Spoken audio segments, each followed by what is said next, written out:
नमस्कार मित्रों, मैं नीरज सक्सेना, फिजिक्स फैकल्टी। प्रकाश का परावर्तन हम कंप्लीट कर चुके हैं। उसमें हमने एनसीईआरटी के न्यूमेरिकल भी कर लिए और अदर भी न्यूमेरिकल कर लिए।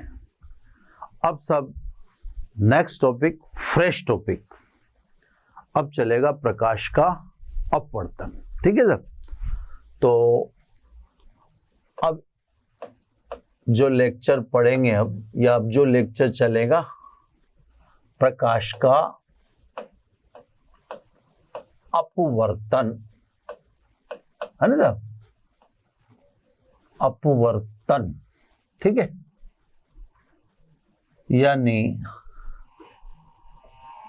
रिफ्रैक्शन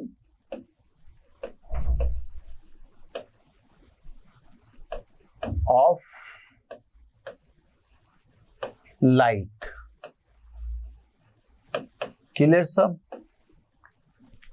पहले डेफिनेशन देंगे, डेफिनेशन के बाद फिर जो भी संबंधित बातें होंगी वो जैसे अपन करते आए वैसे ही करेंगे। डेफिनेशन: जब प्रकाश किरण एक समांगी माध्यम से दूसरे समांगी माध्यम में, अब यहां पर समांगी का मतलब होमोजीनियस है, और समांगी क्यों कहना पड़ रहा है तो आप पहले ये क्लियर कर लें। समांगी हम उससे कहते हैं जिसकी डेंसिटी सभी जगह समान हो, यानी होमोजीनियस, इंग्लिश में ज्यादा बेटर रहता है। इसका मतलब ये हुआ कि अगर माध्यम होमोजीनियस नहीं है, बात को ध्यान से सुनिएगा, तो एक ही माध्यम अपवर्तन में दो माध्यम की तरह व्यवहार करेगा। दोबारा सुने मेरी बात को, कि जब मैं बोल रहा हूं जब प्रकाश किरण एक समांगी माध्यम से दूसरे समांगी माध्यम में, तो महत्व समझा रहा हूं आपको कि समांगी का महत्व क्या है। मैं यूं कह रहा हूं कि यदि माध्यम समांगी नहीं हुआ तो एक ही कहने वाला माध्यम या एक कहलाने वाला माध्यम दो की भांति व्यवहार करेगा। मैं पहले इसके कुछ आपको उदाहरण समझाता हूं। जैसे मान लो अर्थ है ना, अब अर्थ के अराउंड वायु पड़ते हैं। क्लियर साहब? अब वायु पड़ते हैं तो जैसे जैसे हम अर्थ से ऊंचाई पर जाते हैं, ऊंचाई पर जाने पर वायु के घनत्व में कमी होती है, यानी पृथ्वी धरातल के समय वायु का घनत्व अधिक है। अब बात को ध्यान से समझिएगा, और जैसे जैसे आप पृथ्वी धरातल से ऊपर जा रहे हैं वायु के घनत्व में कमी होती जा रही है।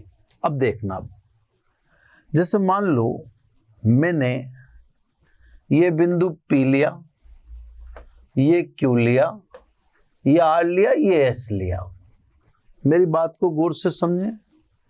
हे टोटल क्या? वायु, है ना?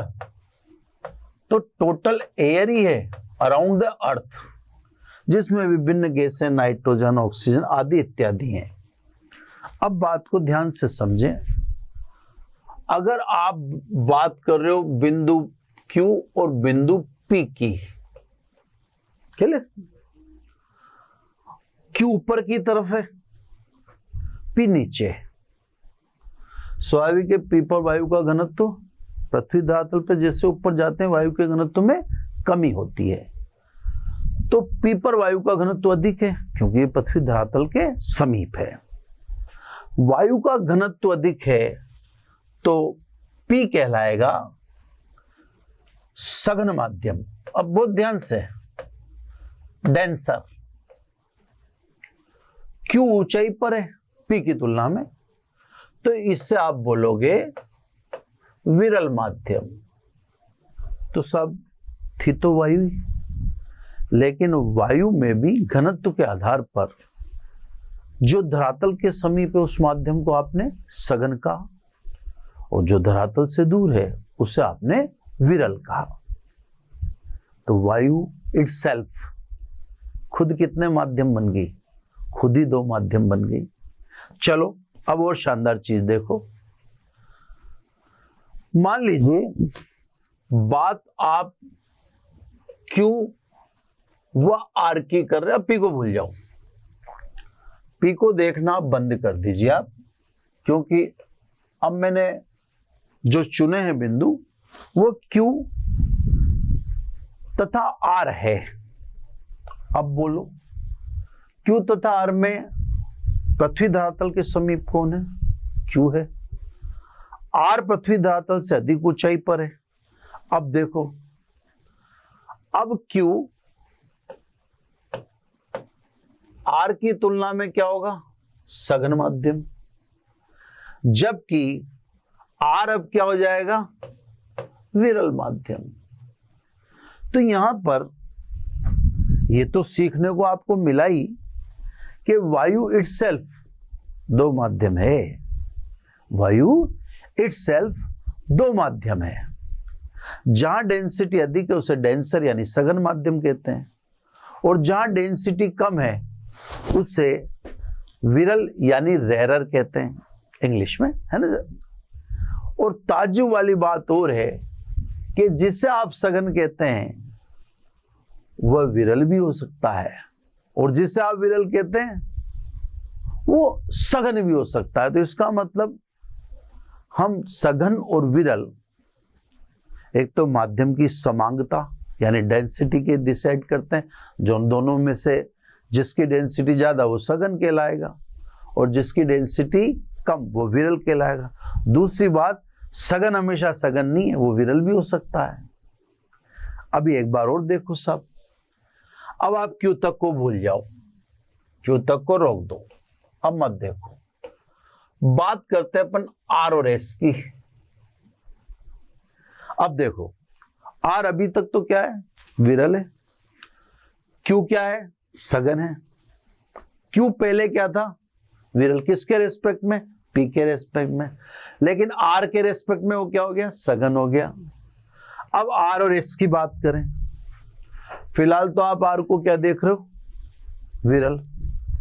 एस उससे भी ऊपर है, ऊपर जाते हैं तो वायु के घनत्व में कमी होती है। अब आर और एस में वायु का घनत्व कहां कम होगा? एस पर। तो बोलो अब एस कौन सा माध्यम होगा? विरल। और आर कौन सा माध्यम हो जाएगा? अब सघन। तो जो क्यू के रेस्पेक्ट में विरल था वो एस के रेस्पेक्ट में सघन है। तो सब माध्यम की सघनता विरलता स्थायी नहीं है, वो सापेक्ष होती है। इसीलिए मैंने बोला जब प्रकाश किरण एक समांगी माध्यम से दूसरे समांगी माध्यम, वरना एक ही, जैसे हवा, एक ही माध्यम कितने की तरह व्यवहार करेगा? 2 की तरह। और फिर इसमें तो आप देख रहे हो कि जो सघन है वो चेंज हो गया विरल में, और जो विरल है वो वापस चेंज हो गया सघन में। अब ये देखो, ये विरल था, सघन में चेंज हो गया। इसके रेस्पेक्ट में विरल था और अब ये सघन में चेंज हो गया। वो आप देख, ऐसे ही पानी पानी भी 2 माध्यम है। जैसे मान लो पानी पानी की अपन बात करें, यही बना लेता हूं समझ। तो ये समुद्र का पानी है और ये नदी का पानी है ना। अब अपन इस बात को जानते हैं कि समुद्र के पानी में सॉल्ट होने के कारण उसकी डेंसिटी नदी के पानी की तुलना में ज्यादा है। नदी का पानी निर्मल होता है, डेंसिटी उसमें कम होती है। अब दोनों पानी हैं, दोनों ही जल हैं, लेकिन दोनों एक माध्यम नहीं है। समुद्र के पानी की डेंसिटी ज्यादा है तो उसे आप कहेंगे सघन, और नदी के पानी की डेंसिटी कम है तो उससे कहेंगे आप विरल। तो सब अब आपको मेरे परिभाषा देने की गहराई का पता चल गया होगा कंफर्टेबली कि साहब मैं जो डेफिनेशन दे रहा हूं वो किस परिप्रेक्ष्य में दे रहा हूं, है ना। मैं कंटिन्यू हो जाता हूं। तो जब प्रकाश किरण एक समांगी माध्यम से दूसरे समांगी माध्यम में गमन करती है तो दोनों माध्यमों को पृथक करने वाली पृथककारी पृष्ठ से प्रकाश किरण का मूल पथ से विचलन प्रकाश का अपवर्तन कहलाता है तथा दोनों माध्यम को पृथक करने वाली पृथककारी पृष्ठ को अपवर्तक या पारदर्शी पृष्ठ कहते हैं। वो जो दोनों को पृथक कह रही। क्लियर होगी बात? एक फ्लो में और सुना देता हूं। जब प्रकाश किरण एक समांगी माध्यम से दूसरे समांगी माध्यम में प्रवेश करती है तो माध्यमों को पृथक करने वाली पृथककारी पृष्ठ से प्रकाश किरण के मूल पथ से विचलित हो जाने की घटना को प्रकाश का अपवर्तन कहते हैं तथा पृथककारी पृष्ठ जो दो माध्यमों को पृथक कर रही है, अलग अलग कर रही है, उसे पारदर्शी या अपवर्तक पृष्ठ कहते हैं। क्लियर होगी बात? अब अगला पैराग्राफ। प्रकाश के अपवर्तन की घटना अर्थात एक माध्यम से दूसरे माध्यम में जाने पर किरण के मुड़ जाने की घटना भिन्न भिन्न माध्यमों में प्रकाश की चाल भिन्न भिन्न होने के कारण उत्पन्न होती है। यानी जब प्रकाश किरण एक से दूसरे माध्यम में गमन करती है तो मुड़ जाती है।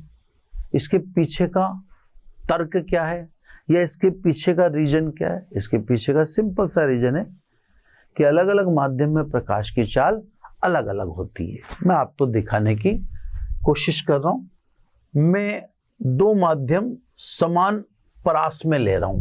ध्यान से मेरी बात को सुने।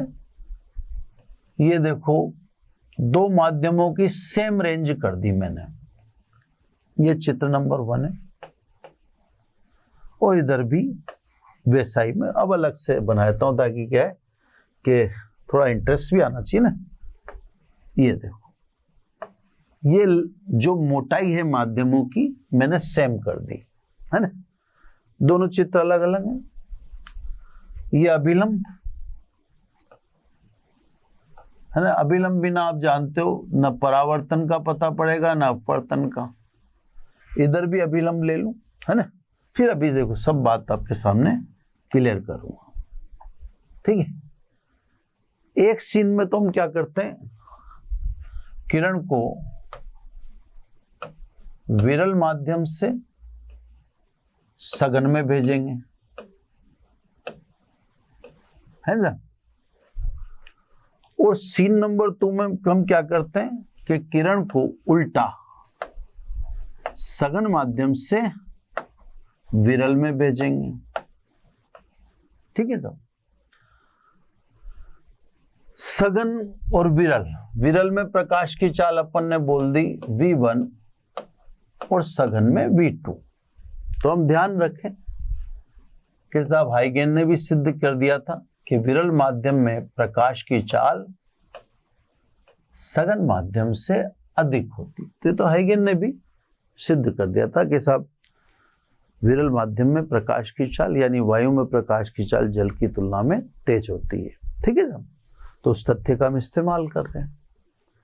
अब देखो आपको इक्वल टाइम, जैसे मान लीजिए आपने 1 सेकंड का चयन कर लिया, ठीक, या जो भी इक्वल टाइम 1 सेकंड आप उसको विरल माध्यम में चलने दें, 1 सेकंड आप सघन माध्यम में चलने दें, ठीक है साहब। अब बात को ध्यान से समझना, इसमें भी आप 1 सेकंड ही चलने देंगे विरल माध्यम में, सघन माध्यम में भी आप 1 सेकंड ही चलने देंगे। क्लियर? ये अपन ने पहले से डिसाइड कर लिया कि हम दोनों माध्यम में किरण को 1 सेकेंड ही चलने देंगे। अब दोनों में से चाल किसकी ज्यादा है? विरल माध्यम में। विरल माध्यम में प्रकाश की चाल ज्यादा है, तो बताओ किरण ज्यादा दूरी किस में तय करेगी? विरल माध्यम। और कम दूरी किस में तय करेगी? सघन माध्यम में, है ना। अब देखो 1 सेकंड में तय की गई दूरी इसमें ज्यादा होनी चाहिए। ये देखो आप,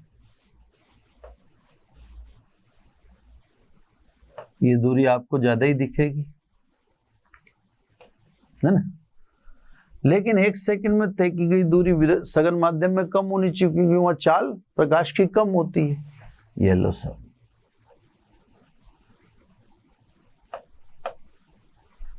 चाल कम होती है। तो यहां तो इतनी दूरी चली और यहां इतनी दूरी चली, क्योंकि विरल माध्यम में प्रकाश की चाल अधिक है और सघन माध्यम में प्रकाश की चाल कम है। इससे किरण जब विरल से सघन में आई तो मूल पथ से मुड़ गई, भटक गई, विचलित हो गई, है ना। चलो इधर आओ नीचे।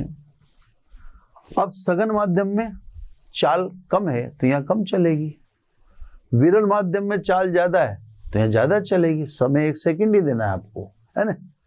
तो समय 1 सेकंड देना है, तो ये तो साहब 1 सेकंड में तय की गई दूरी सघन में तो कम ही दिखानी पड़ेगी, क्योंकि चाल कम होती। विरल में चाल अधिक होती है तो दूरी अधिक दिखाए, ये दूरी ज्यादा है। दोनों 1 सेकंड में चली, ये दूरी ज्यादा है और सघन माध्यम में तय की गई दूरी कम है। क्लियर है ना। अब देखो सब, यहां भी एक से दूसरे माध्यम में जाने के बाद तरंग या किरण मुड़ जाती है ना।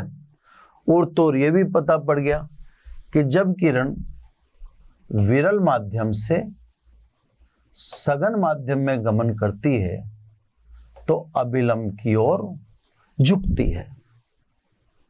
देखो सिकुड़ी अभिलंब की तरफ भाग रही है।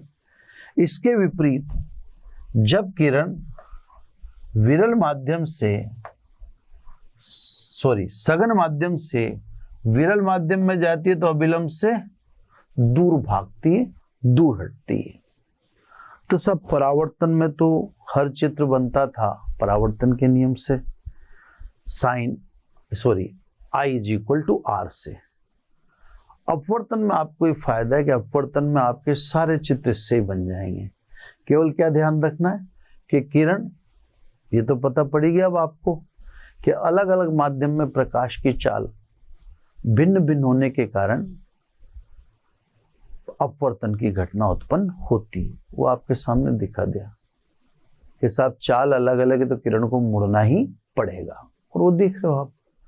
अब आपको ये ध्यान रखना है कि जब किरण विरल से सघन माध्यम में गमन करती है तो अभिलंब की ओर झुकती है, यानी अभिलंब की तरफ चिपकने का प्रयास करती है। देखो इस समय आप देखेंगे तो ये कोण ज्यादा है और ये कोण कम है ना। अब आपको ये ध्यान रखना है। इसके विपरीत जब सघन से विरल माध्यम में किरण आती है तो अभिलंब से दूर भागती है। तो साहब इस वाले पोर्शन में अपने चित्र तो ये विरल से सघन आने में अभिलंब की तरफ झुकती है और सघन से विरल जाने में अभिलंब से दूर हटती है। बस इसमें ही सारे चित्र बन जाएंगे। तो चित्रों की तो अब अपने को चिंता छोड़ देनी चाहिए, ठीक है ना। तो ये अपवर्तन की डेफिनेशन होगी सब, और उसको जितना भी डेप्थ में अपन समझा सकते थे वो अपन ने क्लियर कर दिया, ठीक है। अब अपवर्तन के नियम, ठीक है साहब। अपवर्तन के नियम है ना। ये चित्र थोड़ा स्थायी रहेगा, वो कुछ वक्त तक काम आएगा। इससे मैं इस चित्र को इधर एक तरफ बता दूं, है ना। ये तो समझ ही गए होंगे आप। अपवर्तक, एक मिनट, है ना साहब। चलो छोटा छोटा लिख देता हूं ना, अपवर्तक या पारदर्शी पृष्ठ है ना, जो दोनों को पृथक करती है। ये आपका तल का अभिलंब है ना। अभिलंब बिना तो देखो आप जानते हो काम चल ही नहीं सकता। अभिलंब है ना, कोई भी एंगल अभिलंब के बिना कंप्लीट होना संभव ही नहीं है। ये अभिलंब हो गया है ना सर। यहाँ अभी प्रकाश किरण डालेंगे।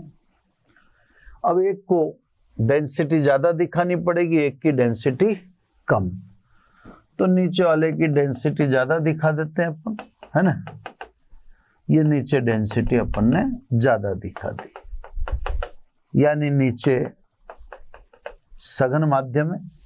थोड़ा सा कंटिन्यू जब चित्र बना रहे हैं तो फिर हर चीज का ध्यान ही रख लें ढंग से ना, ये है ना।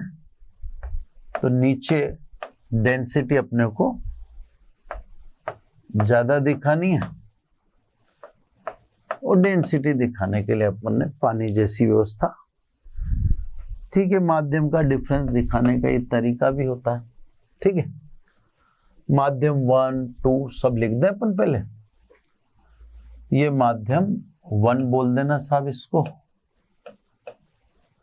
ये अपन विरल लेके चल रहे हैं, डेंसिटी कंपैरेटिवली कम है। ये माध्यम 2 है, इसे हम सघन लेकर चल रहे हैं, डेंसिटी यहां ज्यादा दिखाई हमने, ठीक है। तो ये तो निश्चित है कि अपनी किरण विरल से किधर आ रही है, सघन की तरफ आ रही है, ठीक है साहब। विरल से सघन की तरफ किरण आ रही है। तो ये अपन अभिलंब की तरफ झुका दें। सब नोमेनक्लेचर वगैरह सब करना है सब, है ना। ये आपतित किरण और ये आपतन कोण। आपतन कोण को आई से डिनोट करेंगे, क्योंकि विरल से अपन सघन माध्यम में आ रहे तो किरण अभिलंब की ओर मुड़ेगी। ये मोड़ दी सब। ये अपवर्तन कोण स्मॉल आर। नोमेनक्लेचर कर दें ताकि थ्योरी अपने को लिखनी नहीं पड़े, है ना। ये तो होगी साहब आपके आपतित किरण,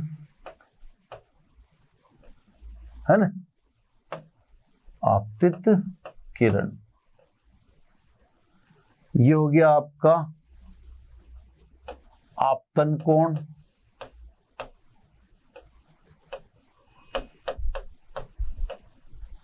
ये आपके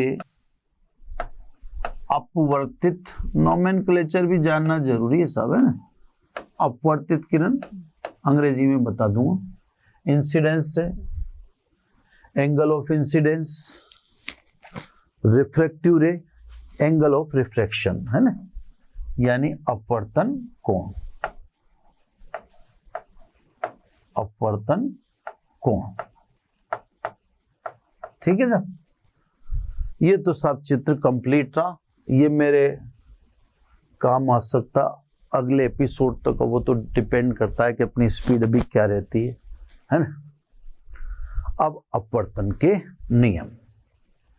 अपवर्तन के 2 नियम है। पहला नियम तो वही है जो आपने परावर्तन के नियम में पढ़ा है। आपतित किरण, अभिलंब व अपवर्तित किरण तीनों एक समतल में होते हैं, है ना। आपतित किरण, अभिलंब व अपवर्तित किरण तीनों का एक समतल में होना है जरूरी, ठीक है। यह अपवर्तन का पहला नियम हो गया। अब अपवर्तन का दूसरा नियम। अपवर्तन का दूसरा नियम है गणितीय। आपतन कोण की ज्या यानी साइन आई तथा अपवर्तन कोण की ज्या यानी साइन आर का अनुपात नियतांक होता है ना। यानी साइन आई, एक मिनट थोड़ा सा राइटिंग का भी एक कंसेप्ट है ही सही साहब, है ना, राइटिंग भी एक चीज है। क्या हो गया? चेंज कहां से हो गया? एक मिनट, चलो घबरा गया, मैंने कहा पूरा चित्र वगैरह गया क्या काम से। हाँ सर, आ जाइए। आपतन कोण की ज्या यानी साइन आई तथा अपवर्तन कोण की ज्या यानी साइन आर का अनुपात नियतांक होता है ना। ये सब इसको समीकरण नंबर 1 दे देता हूं, आगे कुछ बात करनी। इस अपवर्तन के द्वितीय नियम को या इस अपवर्तन के द्वितीय नियम का दूसरा नाम है स्नेल का नियम, या यूं कह दें इससे स्नेल का नियम भी कहते हैं। ये हो गया अपवर्तन के नियम खत्म। अब आ जाओ सब आप नियतांक को समझने के क्रम में, है ना। ये जो नियतांक है इसको समझना बहुत जरूरी है, बहुत जरूरी, ठीक है ना। अब मैं एक क्रम में समझाता हूं आपको, है ना, कोई टेंशन लेने की जरूरत नहीं है, क्रम है ना। तो उस क्रम को समझो, क्योंकि अपन अगर इस नियतांक को न समझे तो अपवर्तन में तो कुछ भी कर पाना पॉसिबल नहीं हो पाएगा। इससे आपको ये नियतांक तो समझना ही पड़ेगा। अब आपको इससे भी समझो, इसको समझना अनिवार्य है ना। अब मैं मेरे ढंग से पहले कुछ परिभाषाएं समझाता हूं, फिर मैं यहां आऊंगा, है ना, कि साहब ये नियतांक क्या है, किस तरह से है, ठीक है। चलो साहब, मैंने मेरे ढंग से समझाने के लिए, अब देखो अपवर्तन का नियम तो कंप्लीट हो गया, है ना। अपवर्तन के नियम की तरफ आपको नहीं जाना है, अब आगे की बात करनी है ना। अब आगे नया टॉपिक पढ़ रहे हो आप, इससे देखा जाए तो कोई टॉपिक नहीं है, लेकिन इस नियतांक को समझने के अपन अब तरीका ढूंढ रहे हैं, है ना। तो सबसे पहले मैं आपको, अरे यार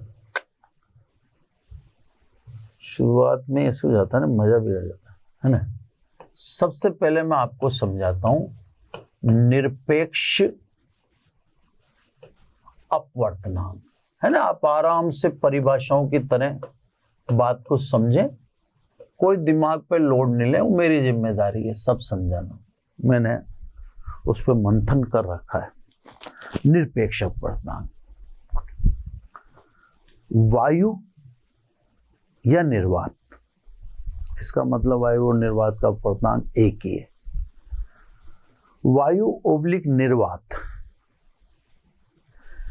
के सापेक्ष किसी माध्यम के अपवर्तनांक को निरपेक्ष अपवर्तनांक कहते हैं। किसके सापेक्ष? वायु या निर्वात के सापेक्ष किसी भी माध्यम के अपवर्तनांक को निरपेक्ष अपवर्तनांक कहते हैं। ये मानक है, स्टैंडर्ड है। आपको जब कोई अपवर्तनांक बताया जाएगा तो इसके रेस्पेक्ट में बताया जाएगा। जैसे जैसे जैसे जल का अपवर्तनांक कौन सा? अब आप समझ गए होंगे, सामान्यतः बोलेंगे तो हम निरपेक्ष ही बोलते हैं। इससे मैंने कहा लिखा निरपेक्ष, जैसे बोल दिया बस जल का अपवर्तनांक, है ना। तो जल का अपवर्तनांक तो N वाटर। अब आप जब इंडिपेंडेंट ले रहे हो तो आप निरपेक्ष ही लोगे, और निरपेक्ष किसके रेस्पेक्ट में लेते हैं? हवा या निर्वात के। तो हवा के सापेक्ष पानी का, बात एक ही है ना। आप मत लिखो तो भी मैं समझ गया, क्या आप पानी का अपवर्तनांक बोल रहे हो? तो मैं तो समझ गया कि आप पानी का अपवर्तनांक बोल रहे हो, तो आप वायु के सापेक्ष मतलब निरपेक्ष ही बोलोगे, स्टैंडर्ड है। ये सब आपको ध्यान भी रखना है। ये होता है 4/3 यानी 1.33। ठीक है सर। इसी प्रकार कांच का अपवर्तनांक, मेरी बात को समझने की कोशिश करना थोड़ा सा। अब जैसे कांच का अपवर्तनांक, निरपेक्ष तो नहीं लिखा ना मैंने, कांच का बता रहा हूं, स्टैंडर्ड बताओ तो किसके सापेक्ष बताऊंगा? वायु के सापेक्ष ही बताऊंगा, इसलिए मेरे को निरपेक्ष लिखने की जरूरत ही नहीं है। यानी कांच का अपवर्तनांक n ग्लास, अब वास्तव में क्या बताने जा रहा हूं? हवा के सापेक्ष ही बताने जा रहा हूं। ये 3/2 यानी 1.5। तो मेरे कहने का मतलब ये है कि आप किसी भी माध्यम का अपवर्तनांक बताते हैं तो वह हवा के या निर्वात के सापेक्ष बताते हैं, जैसा आपको मैंने दिखा दिया। क्लियर? अब यहां पे दूसरी बात भी सुनेंगे, है ना। अपवर्तनांक हवा में प्रकाश की चाल तथा पानी में प्रकाश की चाल के अनुपात के बराबर होता है। ये प्रकाश की चाल का भी इसमें सेंस लिया है अपन, है ना। अभी आगे अपने को उस पर बात करनी भी है। तो अपवर्तनांक जो अपन ने लिखा है ना, एयर टू वाटर, वाटर का है सिंपल सा, कितना? 1.33। ये किसके बराबर होता है? अगर प्रकाश की चाल के पदों में लिखें तो हवा में प्रकाश की चाल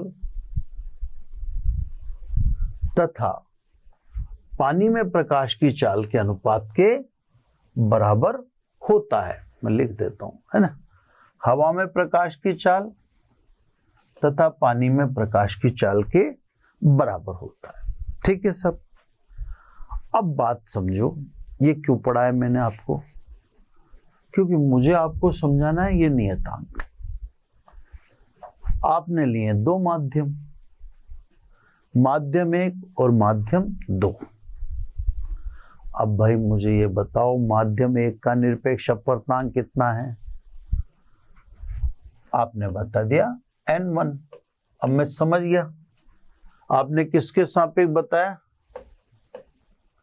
हवा या निर्वात के सापेक्ष। इसी प्रकार माध्यम 2 का अपवर्तनांक बताओ। आपने बता दिया n2। तो n1 और n2 क्या है साहब?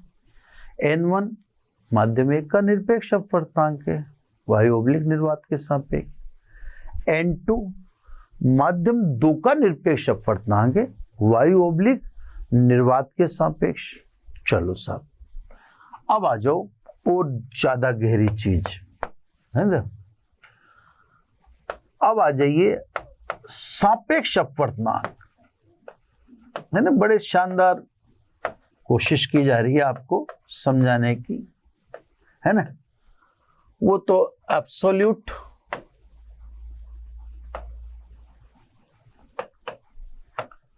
रिफ्रैक्टिव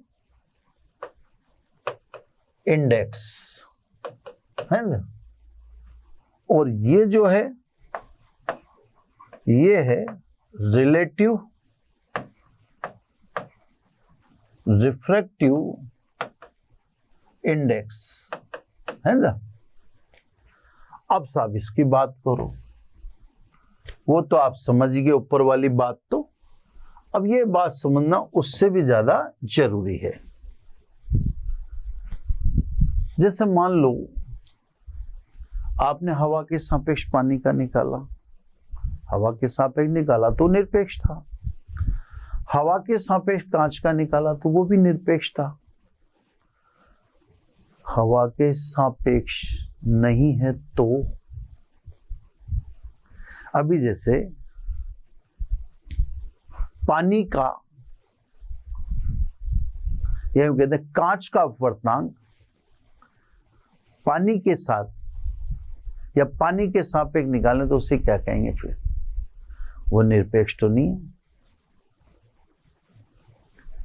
वो तो फिर सापेक्ष हुआ ना भाई। आप यहां तो ठीक है, आपको ये आपने बता दिया पानी का अपवर्तनांक है, ये आपने बता दिया कांच का अपवर्तनांक है, निरपेक्ष अपवर्तनांक है, इसलिए अपन ने एयर के रेस्पेक्ट में लिख दिया है, वैक्यूम के रेस्पेक्ट में लिख दिया।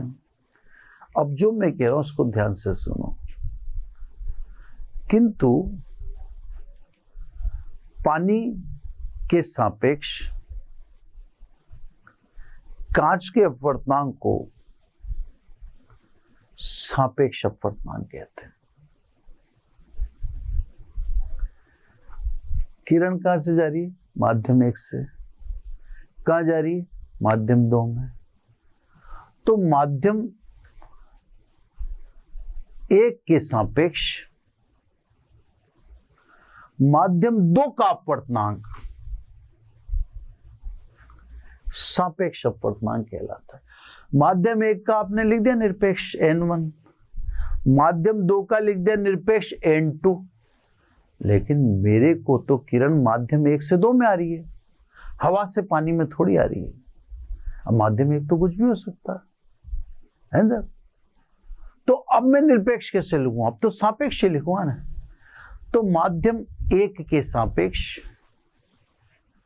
माध्यम 1 क्योंकि किरण 1 से जा रही है, माध्यम 1 के सापेक्ष माध्यम 2 के अपवर्तनांक को सापेक्ष अपवर्तनांक कहते हैं। या उल्टा बोल दो, माध्यम 2 का माध्यम 1 के सापेक्ष जो अपवर्तनांक होता है उसे सापेक्ष कहते हैं। वो जैसे भी, चलो मैं वापस इस जीजी पे आ जाऊंगा ना। तो सब इसी से समझे ना, अपन इसी से समझेंगे तो ज्यादा बेटर रहेगा। तो सब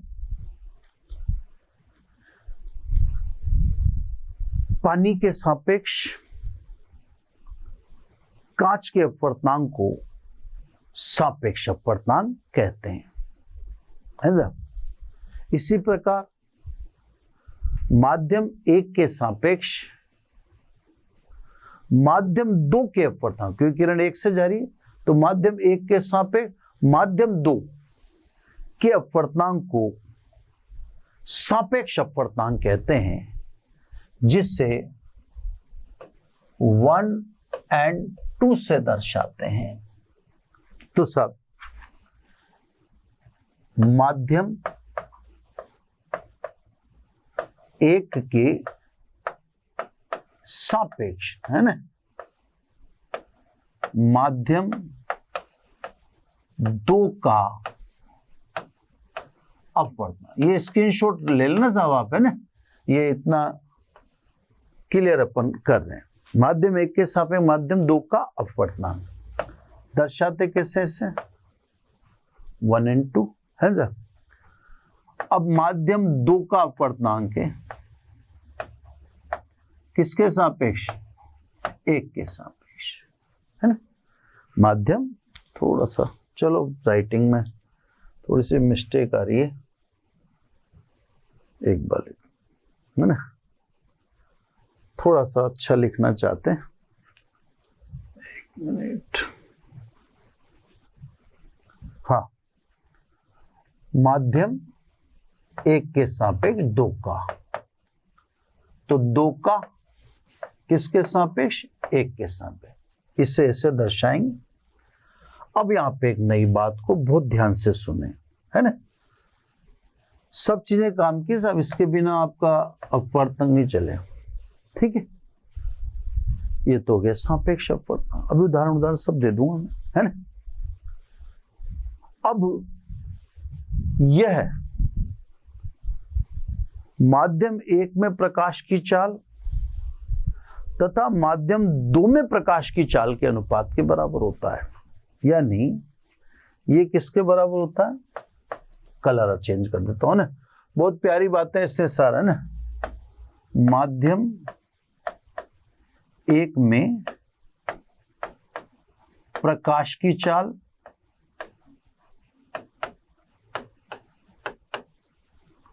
अपॉन माध्यम 2 में प्रकाश की चाल। इसको V1 कह दें, इसको V2 कह दें। क्या अनुपात के बराबर होता है?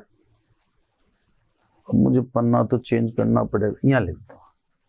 यानी अब देखो साहब, 1 and 2 इज इक्वल टू, यानी एक के सापेक्ष 2 का अपवर्तनांक, है ना। बहुत प्रिकॉशन रख रहा हूं साहब, है ना, और स्लो भी बहुत ले रहा हूं।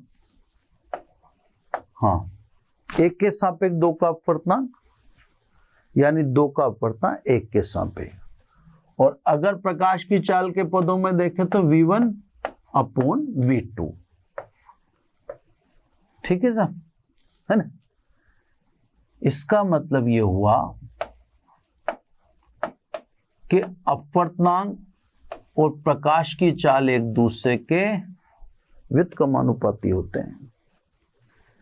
यानी अगर प्रकाश की चाल अधिक है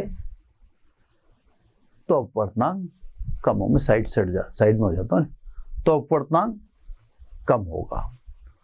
और प्रकाश की चाल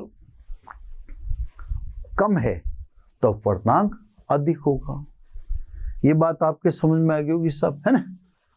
अब मैं सापेक्ष में आपको कुछ और चीजें भी दिखाता हूं आराम से ना, सब स्क्रीनशॉट लेने लायक है। अब उदाहरण नंबर 2 ले लो, एक उदाहरण तो आ गया। अब जैसे आपने लिया जल के सापेक्ष, अब सापेक्ष ही ले रहे हैं ना, जल के सापेक्ष कांच का अपवर्तनांक। हर चीज में लिख रहा हूं साहब, आप स्क्रीनशॉट ले लेना, ये बहुत, इससे ज्यादा क्लियरिटी पॉसिबल नहीं है ना। जल के सापेक्ष कांच का, ये सब जल के सापेक्ष कांच का, यानी एन वाटर टू ग्लास। मैं आपको एक चीज और बता देता हूं, अलग अलग बुक में अलग अलग तरीके से प्रदर्शन करते हैं। कोई म्यू से भी दर्शाता है ना, तो वो तो देखो एक तो फिक्स करना ही पड़ता है। अपन तो एन से दर्शा रहे हैं, लेकिन आप बुक्स देखेंगे तो बुक्स में म्यू से भी दर्शाते हैं ना।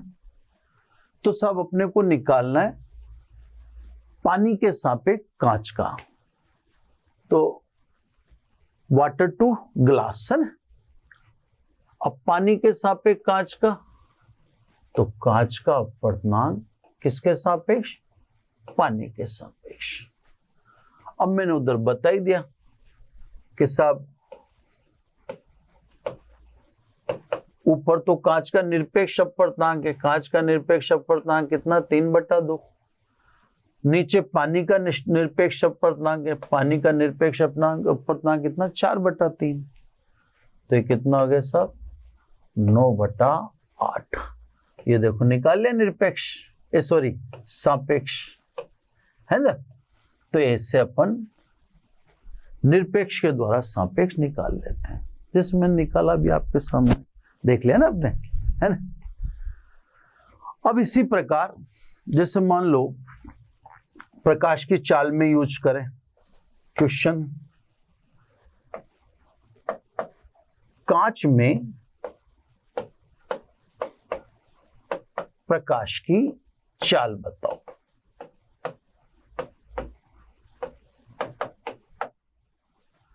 कांच में अपने को प्रकाश की चाल बतानी है, ठीक है। कांच में प्रकाश की चाल बतानी है, कांच का अपवर्तनांक अपने को पता है ना। ये तो सब अपन लिख दें वायु में, है ना। अगर उसी तरीके से लिखेंगे, अब चाल के फॉर्म में लिख रहे हैं ना, तो सब चाल की फॉर्म में लिख रहे हैं, तो सी एयर अपॉन सी ग्लास। कांच में प्रकाश की चाल चाहिए। अब अपन ये तो जानते हैं ये कितना होता है? 3/2। और सी एयर हवा में प्रकाश की चाल आप जानते हो 3 × 10⁸ कांच में आपको जाननी है, सी ग्लास आपने पूछा है, तो सब 3 से 3 कट गया, तो बताओ कांच में प्रकाश की चाल कितनी हुई? 2 × 10⁸ ये हुई ना। आप देख लीजिए 2 × 10⁸ मीटर पर सेकेंड, ये देख ले, है ना, 3 से 3 कट गया और क्रॉस मल्टीप्लाई हो गया, है ना। तो सब ये सापेक्ष अपवर्तनांक देख लिया आपने ऊपर, है ना, पानी के सापेक्ष कांच का। ये आपने प्रकाश की चाल के पदों में, जैसे अपन ने पूछा कांच में प्रकाश की चाल कितनी होगी, तो अपन ने लिख दिया एयर टू ग्लास, हवा में प्रकाश की चाल बटा कांच में प्रकाश की चाल। हवा में प्रकाश की चाल फिक्स है 3 × 10⁸, कांच में अपने को ज्ञात करनी थी आज। अब मेरी बात पे अब फोकस हो सब। ये मैंने अपवर्तनांक को अच्छी तरह से आपको समझा दिया है ना। और इससे संबंधित अभी और बात कर लेते हैं सारी की सारी, है ना, फिर आ जाएंगे नियम की तरफ, कोई दिक्कत नहीं। अब देखो एक एक बात पहले अपवर्तनांक से संबंधित, है ना, इंपॉर्टेंट लिख देते हैं, फिर आगे बात कर लेंगे, है ना। तो अभी मैं अपवर्तनांक समझा रहा हूं, कुछ बीच में सैंपल मैंने आपको बता दी। अब इंपॉर्टेंट बात पे आओ। पहली बात, यहां देखो आप, माध्यम में प्रकाश की चाल सदैव 3 × 10⁸ मीटर प्रति सेकंड से कम ही होगी। माध्यम में प्रकाश की चाल सदैव 3 × 10⁸ यानी सी एयर से कम ही होगी। इसका मतलब and always be greater than equal to 1। अब देखो बात को ध्यान से समझना, मैं इसको इसलिए लिख रहा हूं कि मेरे जितने भी फॉर्मूलों में अपवर्तनांक आएगा मेरे खूब सारे फॉर्मूलों में आएगा, उन सभी फॉर्मूलों में आने वाला अपवर्तनांक n greater than equal to 1 ही होगा। अब देखो मैं कैसे समझाऊं आपको, एक बात को देखना आप, जैसे मान लीजिए हम कांच के सापेक्ष पानी का अपवर्तनांक निकालें, सापेक्ष अपवर्तनांक कांच के सापेक्ष पानी का, है ना, तो पानी का पानी का अपवर्तनांक किसके सापेक्ष? कांच के अपवर्तनांक के सापेक्ष। पानी का 4/3 और कांच का 3/2, ये हो गया 8/9, और 8/9 तो 1 से छोटा हो गया, है ना, ये तो 1 से छोटा हो गया। तो कहीं भी मान लीजिए सघन माध्यम के सापेक्ष, अब देखो पानी और कांच में देखें तो कांच सघन है, दोनों में डेंसिटी किसकी ज्यादा है? कांच की। और पानी क्या है? विरल है। अपन ने सघन माध्यम के सापेक्ष किसका निकाला? विरल का। सघन के सापेक्ष विरल का निकालोगे तो वो लेस देन 1 ही आएगा, है ना। अगर ऐसी कहीं स्थिति आती है तो मैं ऐसा नहीं करूंगा, मैं क्या करूंगा, मैं लिखूंगा वाटर टू ग्लास, और वाटर टू ग्लास कितना है? 9/8 यानी ग्रेटर देन 1। अब आप समझ गए होंगे ये विरल है और ये सघन है। मतलब अपना सिलेबस जब भी लिखेगा वह विरल के सापेक्ष ही सघन का लिखेगा, इसलिए अपने लिए हमेशा n greater than equal to 1 ही रहेगा। एक बार और सुन लें, मैंने यहां से बोला, जैसे इधर लिख रहे हैं अपन एन एयर टू ग्लास, यानी सी एयर अपॉन सी ग्लास। तो मैंने यूं बोला कि सब कोई भी माध्यम हो, या यूं कहते हैं सबसे अधिक चाल प्रकाश की हवा में होती है, मतलब माध्यम में तो कम ही होती है, तो n always greater than equal to क्या होगा 1।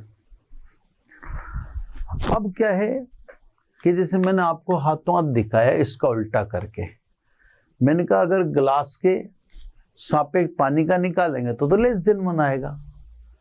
तो आपका तो दिमाग हाथों हाथ ही खराब हो गया नहीं कि यार ये क्या नाटक है। तो साहब ये सघन के सापेक्ष किसका लिखा अपन ने, विरल का। आप सघन के सापेक्ष विरल का लिखोगे तो सदैव लेस देन 1 ही आएगा, सदैव आएगा ही। अब अपन एक चीज फिक्स कर रहे हैं यहां पे, अपन तो कह रहे हैं कि भैया n always greater than equal to 1 ही रहेगा, तो इसका मतलब हम हमेशा विरल के सापेक्ष किसका लगेंगे, सघन का। तो इस चैप्टर में या अपन जो पढ़ रहे हैं उसमें हमेशा के लिए ये ध्यान रखिएगा आप कि कोई सा भी फॉर्मूला हो, फॉर्मूले में अगर n है तो वो सदैव ग्रेटर देन 1 ही होगा, मतलब विरल के सापेक्ष सघन का ही लिखा होगा। क्लियर? चलो सब ये होगी एक बात। अब बात नंबर 2, ये उदाहरण आगे समझ में। चलो मेरे को तो छोटी छोटी बातें लिखनी है, मैं एडजस्ट कर देता हूं। ये बात नंबर 1 खत्म, बात नंबर 2 में उधर लिख रहा हूं, है ना। सबसे यूं कह दें हवा का अपवर्तनांक, निर्वात का तो एक होता ही है, या निर्वात का ही कह दो, हवा का होता है 1.0006। किसका? हवा का 1.0006 या 1.0058, तो एक ही हुआ, है ना। तो सब हवा ऑब्लिक निर्वात का अपवर्तनांक सबसे कम कितना, 1 होता है, सबसे कम। अब सबसे कम 1 होता है तो इसका मतलब 1 से कम नहीं हो सकता ना, और 1 से कम नहीं हो सकता क्यों? क्योंकि अपन सदैव क्या निकालते हैं, विरल से सघन।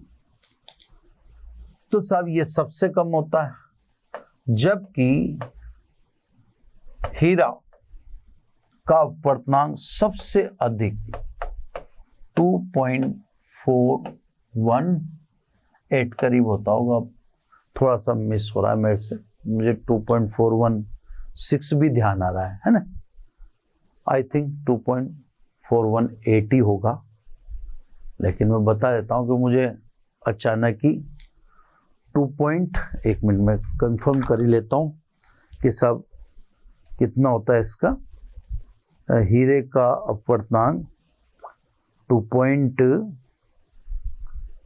हाँ नहीं तो फिर क्या बाद में रह जाता है, मेरे से भी मिस हो जाएगा और ये बात फिर अलग से ही रह जाएगी। 2.4180 होता है सब, है ना, कंफर्म कर लिया मैंने। तो सब सबसे कम अपवर्तनांक निर्वात ऑब्लिक वायु, और सबसे ज्यादा अपवर्तनांक हीरे का होता है। अब आप समझ जाओ कि हीरे का अपवर्तनांक सबसे अधिक है, तो हीरे में प्रकाश की चाल, इधर से दिखाता हूं मैं आपको, सबसे अधिक है, तो हीरे में प्रकाश की चाल सबसे कम है। हीरे में प्रकाश बहुत स्लो चलता है ना। अगली बात, ये सब इंपॉर्टेंट बातें हैं, थोड़ा ध्यान रखना। तीसरी बात है, जब प्रकाश एक से दूसरे माध्यम में गमन करता है तो चाल में तो परिवर्तन होता ही है, उसी से तो अपन ने अपवर्तन चालू किया था। तो एक से दूसरे माध्यम में गमन करता है तो प्रकाश की चाल में परिवर्तन होता है। चाल में परिवर्तन के साथ साथ प्रकाश की तरंग दैर्ध्य में भी परिवर्तन होगा, है ना, और उसकी तीव्रता में भी। अब दोबारा से सुनाता हूं पूरा फ्लो बना के। जब प्रकाश किरण एक से दूसरे माध्यम में गमन करती है तो चाल के साथ साथ उसकी तरंग दैर्ध्य में भी परिवर्तन होता है, वह प्रकाश की तीव्रता भी परिवर्तित होती है। लेकिन प्रकाश की आवृत्ति अपरिवर्तित रहती है। लेकिन प्रकाश की आवृत्ति अपरिवर्तित है। तो सब तरंग दैर्ध्य का तो कारण आप समझ ही गए, तीव्रता का कारण मैं समझा देता हूं। ये सतह है, चाहे पारदर्शी हो, जब प्रकाश पे गिरेगा तो उसका कुछ पार्ट परावर्तित होता है, कुछ पार्ट अवशोषित होता है और कुछ पार्ट पारगमित होता है। तो स्वाभाविक है, आप तो पारगमित को देखोगे अपवर्तन में, और अपवर्तन में पारगमित को देखोगे तो दो में तो ऊर्जा का लॉस हो ही चुका ना, परावर्तन में और अवशोषण में। तो जब प्रकाश किरण एक से दूसरे माध्यम में गमन करती है तो चाल के साथ साथ तरंग दैर्ध्य वह तीव्रता परिवर्तित होती है, लेकिन आवृत्ति अपरिवर्तित रहती है। ये विशेष रूप से ध्यान रखिएगा आप, है ना। इसी में चौथी और लास्ट बात है ना, चौथी बात है सब इसी में, प्रकाश का अपवर्तनांक है ना, माध्यम पर, माध्यम की भौतिक अवस्था पर, प्रकाश का अपवर्तनांक माध्यम की प्रकृति पर, माध्यम की भौतिक अवस्था पर, वह प्रकाश के रंग पर निर्भर करता है ना। तो ये सब मैंने आपको अपवर्तनांक के संदर्भ में डीप स्टडी दी है ना। इसमें मैं लास्ट वाले को एक बात देखो, यहाँ मैंने अपवर्तन के नियम लिख दिए। अब इसके बारे में मेरे को बोलना बाकी रह गया, है ना। इसको बोलने अब आराम से समझ में आ जाएगा।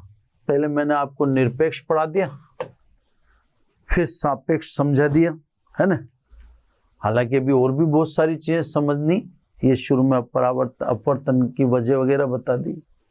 हाँ, ये इसमें मैं बता रहा था आपको लास्ट वाला, चौथे नंबर का, है ना। चौथे नंबर का जो था सिंपल ही कि जब प्रकाश किरण एक से दूसरे में तो बात हुई थी ना, प्रकाश का अपवर्तनांक माध्यम की प्रकृति, प्रकाश के रंग व माध्यम की भौतिक अवस्था के साथ साथ ताप पर निर्भर करता है। अब साहब मुझे जो बताना था वो तो मैं अभी बता ही नहीं पाया। उसको बताने के लिए मैंने आपको अपवर्तनांक को डिटेल में एक्सप्लेन कर दिया। यानी लेक्चर जो नेक्स्ट होगा, अब आते से मेरा काम है स्नेल का नियम, और फिर वो जो नियतांक है उसके पीछे लिखा हो उसको मैं आते एक्सप्लेन कर दूं, है ना। तो बस आज इस लेक्चर को यहीं अंत करते हैं अपन, है ना, और नेक्स्ट लेक्चर में यहीं से उठाएंगे। मैं इसको बोर्ड में ही सेव रख रहा हूँ, सुरक्षित रख रहा हूँ, ताकि क्या नाम से मेरे को जो भी पीछे की कोई चीज बता रही है वो खटाखटा आपको याद दिला दूँ, है ना। Thank you very much. आशा करता हूं हमारे टॉप एजुकेटर का यह लेक्चर आपको पसंद आया होगा। अगर पसंद आया है तो वीडियो को लाइक करिए, चैनल को सब्सक्राइब करिए और शेयर भी करिए, क्योंकि ज्ञान बांटने से बढ़ता है और सही बताऊं तो पुण्य भी मिलता है। मुझे सुनने के लिए बहुत बहुत धन्यवाद। Thank you.